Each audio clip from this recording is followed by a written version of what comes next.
Você sabe reconhecer a violência mesmo quando ela não deixa marcas? A violência psicológica não deixa marcas físicas, por isso é mais difícil de ser percebida, até pela própria vida. A violência psicológica, né? E que pode ser tão cruel ou até pior do que a agressão física. Um controle, um constrangimento, uma ameaça. A evolução a partir daí pode nem ser a agressão em si, mas o estrago consegue ser tão grande quanto. Opinião, o que é violência psicológica? Bom, violência psicológica é tudo aquilo que põe em risco a sua sanidade mental, né? Nós temos aí exemplos. A violência física, enquanto ela é muito mais visível, um tapa, um empurrão, um puxão de cabelo, a psicológica, ela é totalmente invisível, né? Os aspectos dela, a gente não consegue enxergar, mas ela faz tanto mal quanto a física. Você acredita que esse tipo de violência ocorre em quais tipos de ambientes? Então, eu acredito que ocorra com muito mais frequência em ambientes familiares.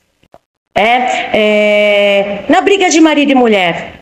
Porque a briga de marido e mulher, ela vai ocorrer naquele calor da raiva, do sentimento, e com certeza haverá palavras ruins, rudes, acusações. Eu acho o ambiente familiar muito mais propício para isso. Na sua opinião, o que é violência psicológica?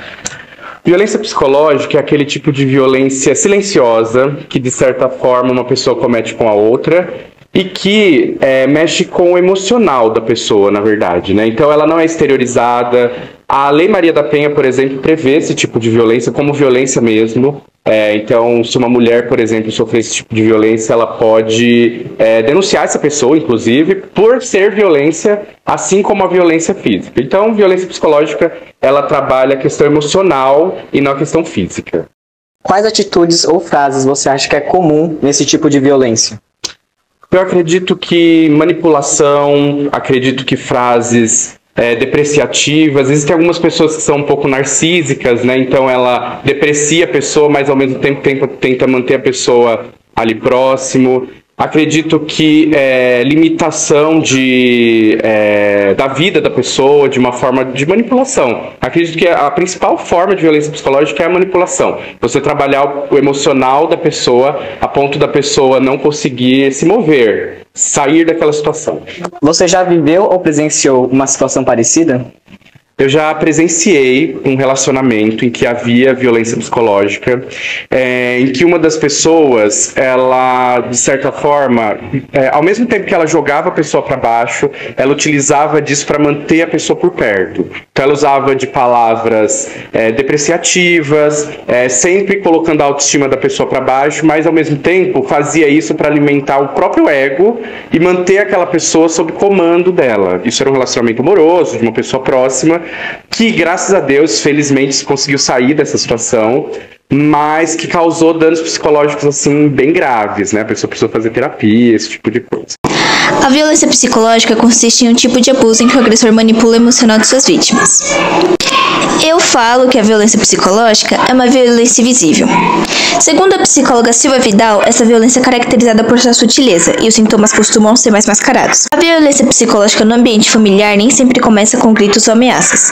Muitas das vezes ela se instala silenciosamente, por meio de um ciclo difícil de identificar e ainda mais difícil de quebrar. Esse ciclo é composto por 3 fases. Primeiro, a tensão. Críticas constantes, piadas ofensivas, pequenos ataques verbais. A vítima tenta evitar conflitos, mas o agressor insiste. Em seguida, a explosão. Surgem as ameaças, a chantagem emocional, o isolamento e a destruição da autoestima. Por fim, a reconciliação. O agressor pede desculpas, mostra arrependimento, promete mudar. A vítima, na esperança de dias melhores, perdoa. Mas o ciclo, ele recomeça.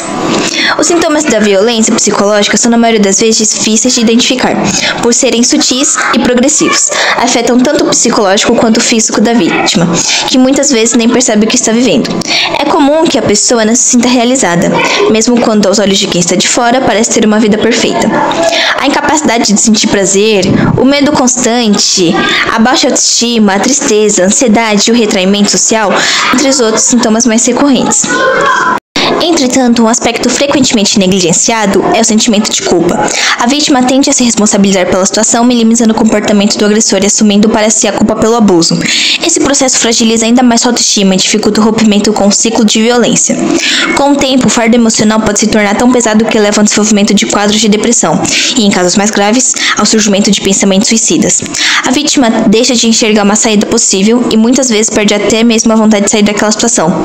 Além dos efeitos emocionais, o corpo também responde ao sofrimento. É comum o surgimento de distúrbios do sono, alterações no apetite e problemas gastrointestinais, hormonais e dermatológicos. Em muitos casos, a vítima busca consolo no uso de substâncias ilícitas ou no álcool, o que agrava ainda mais o seu estado físico e mental. É importante destacar ainda que ambientes familiares marcados por conflitos constantes podem ser tão prejudiciais ou até mais do que a própria violência direta. Crianças e adolescentes expostos a esse tipo de ambiente tendem a desenvolver sentimentos de culpa e insegurança, o que pode comprometer seu desenvolvimento emocional e cognitivo. As consequências incluem dificuldades de aprendizagem, problemas de comportamento, agressividade, timidez, além de um risco elevado de envolvimento com a criminalidade e a dependência química na vida adulta. Identificar casos de violência psicológica é uma urgência social, por isso é essencial que estejamos bem informados e atentos, preparados para acolher e apoiar vítimas desse tipo de abuso, com empatia, responsabilidade e conhecimento. Saber ouvir, acolher e orientar pode salvar vidas.